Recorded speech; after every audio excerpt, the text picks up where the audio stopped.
waxa weeyaan magacaygu marka ugu horeysa aadan garow cali waxaana ku magac dheeray baanti waxa weeye dadaydu waxa weeyaan 66 sannadood geelaa markii aan soo qaaday waxaan ahaa 3 iyo 3 jir baan ahaa 3 iyo 3 sannadoodna geelaan hayay geelaa 3 iyo 3 sannadood aan hayay tiradiisu waxay ahayd 7 iyo 20 halaad 3 imaka dhaleen 7na ay riman tahay waayahay markay sidaa tahay berigaa aan geela soo qaaday adduunyada waxaa ka jirta wax colaad la yidhaahdo oo dadku la isma bixinay waxa igu kalifay geelaa inaan soo qaado 2 iyo 50 halaad oo annagu aanu leenahay aabbahay leeyahay ayay qaadeen dad waa halka Soomaalidu ka maamaado ficil habartaana uu ku geeyaa ficil baa geela qaadidiisa ay geeyay waanu soo qaadnay waxa geelaa lahaa deegaanka awaare waxaanu ka soo qaadnay meesha la yiraahdo dayr ninkii geela lahaa ayaanu ku qabanay maalintaa waanu bixinay ninkaa iyadoo aan dadku isma bixinayn baanu haddana bixinay annagu ninka geelale waanu isnaqaanay isku deegaanna waanu hayna waanaanu wada joogi jirnay waanaanu wada qayeli jirnay waktigaa dabadeed dadku waxaad wada qayeli jirteen waqtigii geela aad ka dhacdeed geeliisa haysatay dabadeed baad istaqaaneen oo wada joogi jirteen waan wada qayeli jirnay waanaanu isnaqaanay awaarana waanu wada joogi jirnay marka ninkaasi oo uu ku garanayay inaad tahay uu garanayay inaan geeliisa hayo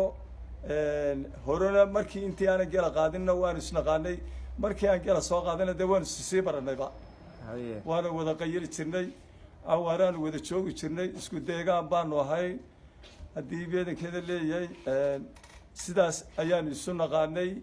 dabadeed waxaan ka fikiray ninkaas mayaanu geeliisa kugu qabsanay markaa ama isu markaa waqtigaa waxba la iskuma qabsan jirin oo colaad baa taallay naf iyo maal midna la isuma qabsan jirin markaa waa la kala goosan jiray geelaa dabadeed 3 iyo 3 sannadood aan hayay waxaan ka fikiray adduunyada in laga tagaayo oo qofna aanu baaqi noqonahay waxaan ku fikiray dabadeed inaan geelaa ilaahay dartii u celiyo iyadoo cidii iman iyadoo lay ergeyn iyadoo aanay cidoodho noo celi ayaan damcay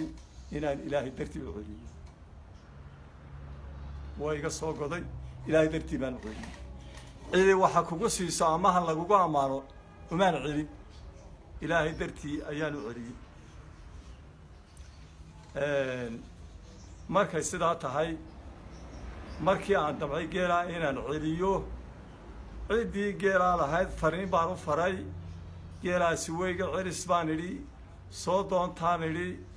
dabadeed sidii baa loogu sheegay nimankaasi dabadeed way iga raageen way rumaysan ba waayeen geelaa in loo celinayo ama saaka geelini baa wax ka nooliyey way rumaysan waayeen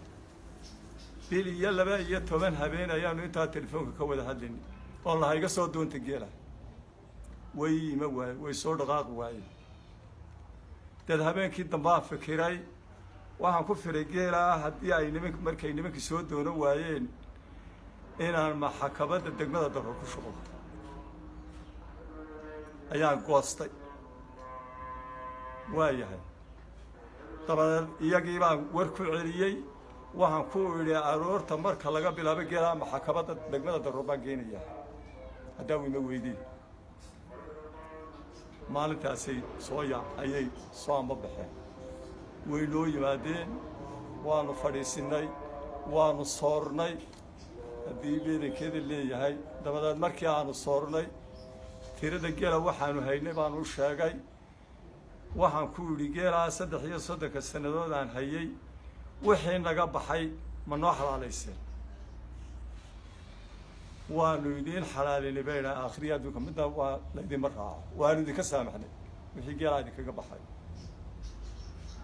waxaanu noqonnay dad walaalaa si wanaagsan baanu u kala baxnay ducaanu ku kala tagnay haddii beedankeeda leeyahay iyagoo masuuday nimankaasi naga tageen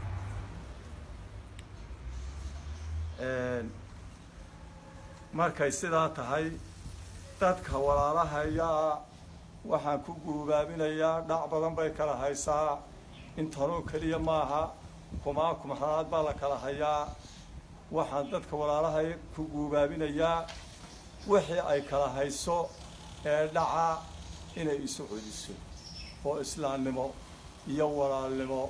ay isugu celiso oo qof kastaaba aakhiradiisa uu u tudho ayaan dadka walaalahay ku guubaabinayaa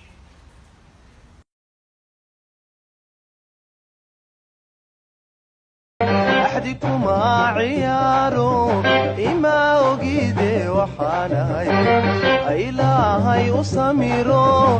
إما أجيده وحناي أحدكما عيارو إما أجيده وحناي إلهي أسميرو